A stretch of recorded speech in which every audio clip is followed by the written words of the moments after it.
السلام علیکم ورحمۃ اللہ وبرکاتہ۔ الحمد للہ وحدہ والصلاة والسلام علی من لا نبی بعدہ، اما بعد فاعوذ باللہ من الشیطان الرجیم، بسم اللہ الرحمن الرحیم۔ ان اللہ وملائکتہ یصلون علی النبی یا ایہا الذین آمنوا صلوا علیہ وسلموا تسلیما۔ اللہم صلی علی سیدنا شفیعنا حبیبنا و مولانا محمد وبارک وسلم۔ محترم ناظرین کرام، قصید بردہ شریف کے اشعار کی تشریح اور ترجمہ آپ مسلسل نشستوں میں سماعت کر رہے تھے۔ اسی طرح اس نشست میں بھی ہم دوسری فصل کے اشعار کو اس طرح ہم آپ کے سامنے بیان کریں گے۔ حضرت امام شرف الدین بوصیر رحمۃ اللہ علیہ فرماتے ہیں وَلَا تُطِعْ مِنْهُمَا خَصْمًا وَلَا حَكَمًا فَأَنْتَ تَعْرِفُ كَيْدَ الْخَصْمِ وَالْحَكَمِ۔ وَلَا تُطِعْ اس کے معنی آتے ہیں اطاعت مت کر، بات نہ مانو، منہما ان دونوں کی، یعنی نفس اور شیطان کی بات کو نہ مانو۔ خصمن کے معنی جھگڑا، مقابلے کے آتے ہیں۔ ولا حکمن، حکمن معنی حکم بننا جو ہوتا ہے، جو فیصلہ کرنے والا جو ہوتا ہے، جسے حکم کہتے ہیں، اس معنی میں یہاں پر مراد ہے۔ فانت تعرف، تعرف معنی جاننا، آپ جانتے ہیں۔ قید، قید کے معنی آتے ہیں سازش، چال بازی کے۔ خصم یہ جھگڑے کو بولتے ہیں، اور حکم یہ فیصلہ کرنے والے کو، جس کا ترجمہ ہوتا ہے وَلَا تُطِعْ مِنْهُمَا خَصْمًا وَلَا حَكَمًا، ان دونوں کی بات نہ مانو، شیطان اور نفس کی بات کو نہ مانو۔ خصمًا ولا حکمًا، اگر وہ جھگڑا کرتے ہوئے آئے یا حکم بن کر آئے۔ فَأَنْتَ تَعْرِفُ كَيْدَ الْخَصْمِ وَالْحَكَمِ، کیونکہ آپ جانتے ہیں خصم اور حکم کی چال بازیوں کو، سازشوں کو۔ ناظم حمام حضرت امام شرف الدین بوصیر رحمۃ اللہ علیہ اس شعر میں یہ بیان فرما رہے ہیں کہ نفس اور شیطان ان دونوں کی باتوں کو نہ مانا جائے، اگر وہ مقابلہ کرتے ہوئے آئے یا حکم بن کر آئے۔ اب مقابلہ کرتے ہوئے کیسا آتا ہے نفس یا شیطان، یا پھر حکم بن کر کیسا وہ انسان پر حاوی ہوتا ہے، تو بتلایا گیا کہ انسان کے اندر قلب یعنی دل، نفس اور شیطان ہوتے ہیں۔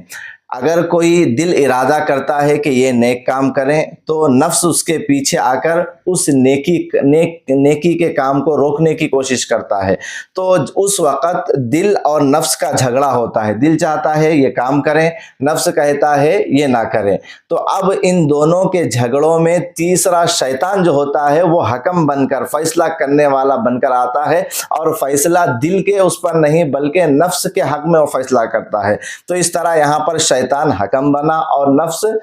جو ہے وہ جھگڑا کرنے والا بنا۔ اسی طرح دل اگر یہ ارادہ کرے، قلب ارادہ کرے کہ ہم کو نماز پڑھنا ہے، لیکن شیطان اس سے روکتا ہے اور کہتا ہے کہ نماز نہ پڑھو، تو اب یہاں جو خصم بن رہا ہے وہ شیطان بن رہا ہے۔ تو اب شیطان میں اور دل میں یہ جھگڑا ہوتا ہے، تو اب نفس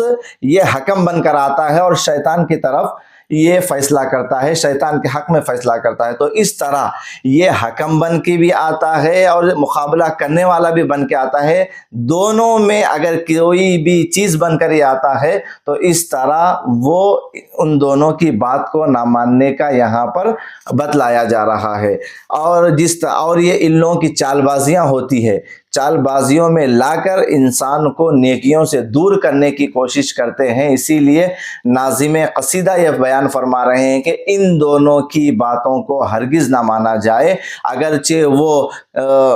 خصم بن کر آئے یا حکم بن کر آئے، ان دونوں کی باتوں کو ہرگز نہ مانو بلکہ ان دونوں کی مخالفت کی جائے۔ پھر آگے آپ ارشاد فرماتے ہیں استغفر اللہ من قول بلا عمل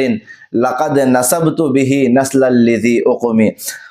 استغفر اللہ، استغفر معنی مغفرت طلب کرنا، میں مغفرت طلب کرتا ہوں اللہ سے، من قول، قول بات کو کہتے ہیں، بلا عمل بغیر عمل کے۔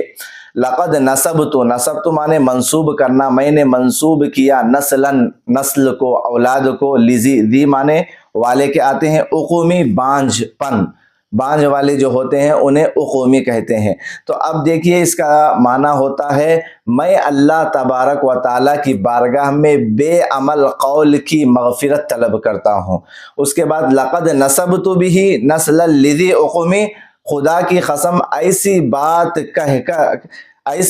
کہہ کر گویا بانجھ عورت کی طرف اولاد کی نسبت کیا۔ اب یہاں پر ناظم قصیدہ اللہ رب العزت سے مغفرت طلب کر رہے ہیں، اور آپ کا یہ مغفرت طلب کرنا یہ گناہوں کی وجہ سے نہیں، بلکہ یہ آپ کے درجات میں بلندی کے لیے آپ اللہ رب العزت سے مغفرت طلب کر رہے ہیں، اور اس طرح آپ یہ کہہ رہے ہیں کہ میں ایسی نصیحت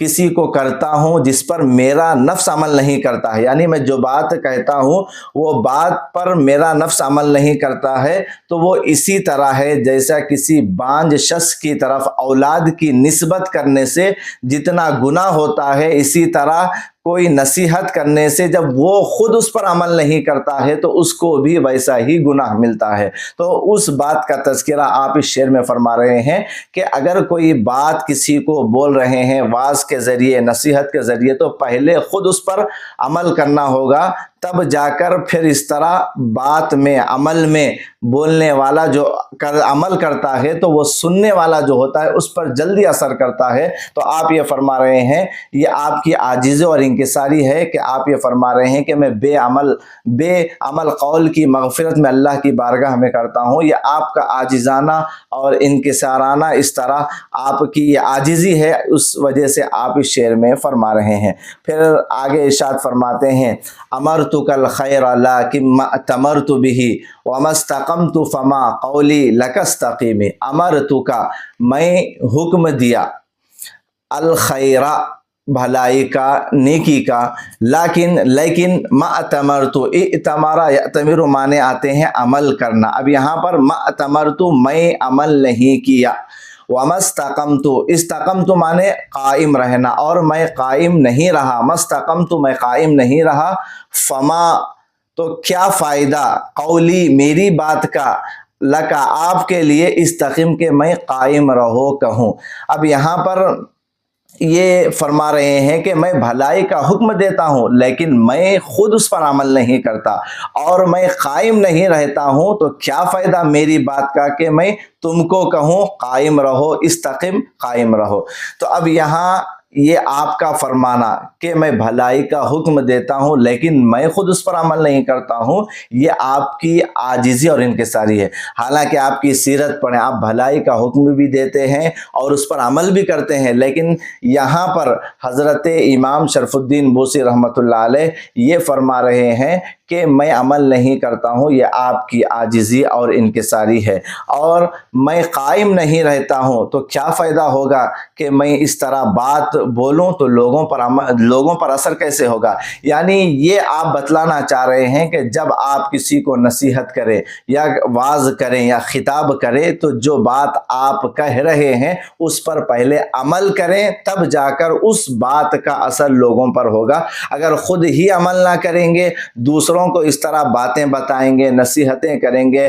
واعظ و نصیحت کریں گے، تو پھر اس بات کا اثر لوگوں تک نہیں پہنچتا ہے۔ تو اس بات کا اثر لوگوں کو پہنچنے کے لیے سب سے پہلے جس بات کا حکم دیا جا رہا ہے اس پر عمل کرنا ضروری ہے، تب جا کر اس کا اثر لوگوں تک ہوگا۔ تو یہ آپ کا فرمانا کہ میں خود اس پر عمل نہیں کیا، یہ آپ کی عاجزی اور انکساری ہے۔ حالانکہ آپ بڑے جلیل القدر اولیاء میں آپ کا شمار ہوتا ہے، صوفیہ باصفا، حضور صلی اللہ علیہ وسلم کے عشق میں ڈوب کر انہوں نے اپنی زندگی کو گزارا۔ آپ اس طرح سارے باتوں کا فرمانا کہ میں عمل نہیں کرتا، یہ آپ کی عاجزی اور انکساری ہے، کیونکہ آپ تو بڑے بڑے اولیاء میں آپ کا شمار ہوتا ہے جن کو رسول اللہ صلی اللہ علیہ وسلم کا دیدار خواب میں نصیب ہوا ہے۔ یہ وہ مبارک ہستی ہے، تو یہ مبارک ہستی کا اس طرح فرمانا کہ میں بھلائی کا حکم تو دیتا ہوں لیکن میں اس پر عمل نہیں کرتا، یہ آپ کی عاجزی اور انکساری ہے۔ پھر آپ آگے ارشاد فرماتے ہیں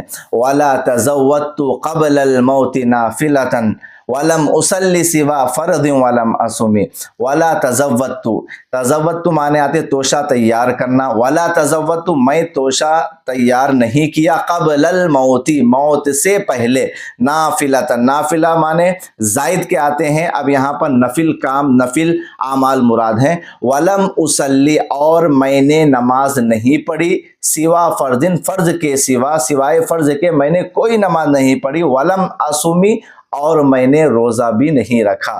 اب ترجمہ اس کا دیکھیے، ولا تزودت قبل الموت نافلۃ، میں نے موت سے پہلے نفل کاموں کا میں نے توشہ تیار نہیں کیا، ولم اصلی سوا فرض ولم اصومی اور میں سوائے فرض نمازوں کی کوئی اور نماز نہیں پڑھا، اور فرض روزوں کے میں نے کوئی اور روزہ نہیں رکھا۔ یہ آپ کی انتہائی عاجزی اور انکساری ہے کہ آپ اتنے بڑے ولی کامل ہو کر، عبادت گزار ہو کر، اس طرح آپ کا یہ فرمانا کہ میں نے موت سے پہلے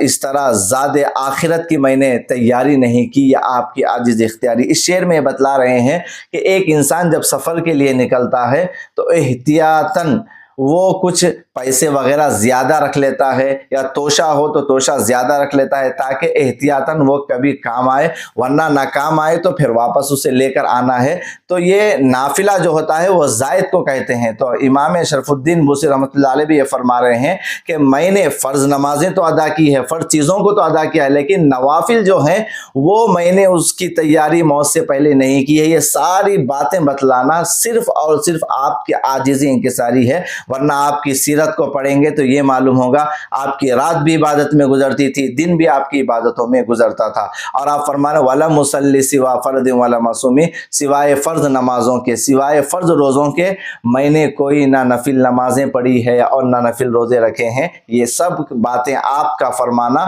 صرف اور صرف عاجزی اور انکساری پر منحصر ہے۔ محترم ناظرین کرام، آپ دیکھیں حضرت امام شرف الدین بوصیری رحمۃ اللہ علیہ یہ فرماتے ہیں کہ میں نے نفل نمازوں کے ذریعے سے اور اس طرح نفل روزوں کے ذریعے سے میں نے اس طرح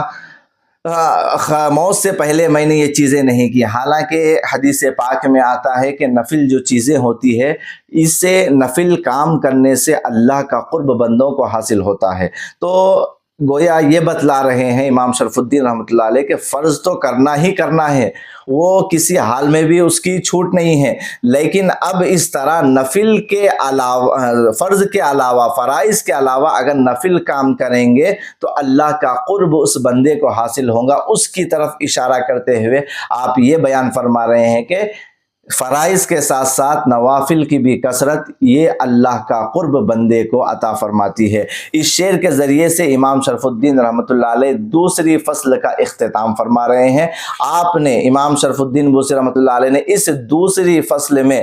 یہ باتیں ہمیں بتلائی ہے کہ نفس امارہ جو ہوتا ہے وہ انسان کو ہلاکت کی طرف لے کر جاتا ہے۔ نفس کی چال بازیوں سے، نفس کے مکر و فریب سے، نفس کی سازشوں سے بچ کر اللہ کی عبادت کی طرف، نیکیوں کی طرف آنا، یہ ہمیں ان اشعار میں حضرت امام شرف الدین بوسی رحمۃ اللہ علیہ بیان فرماتے ہوئے ایک بات یہ بھی بیان فرماتے ہیں کہ نفس اور شیطان ان دونوں کی مخالفت کرو، ان دونوں کی باتوں کو نہ مانو، ان کے اس طرح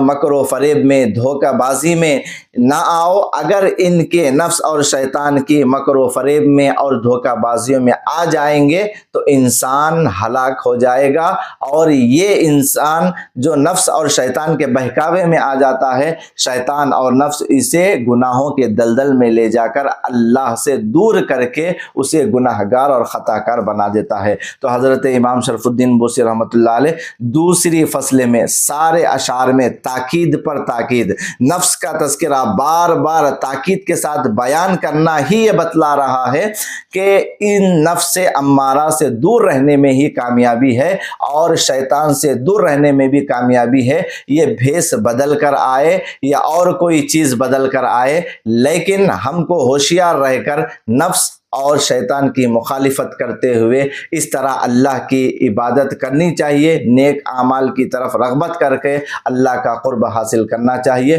وصلی اللہ تعالی علی خیر خلقہ سیدنا محمد وعلی آلہ واصحابہ اجمعین والحمد للہ رب العالمین۔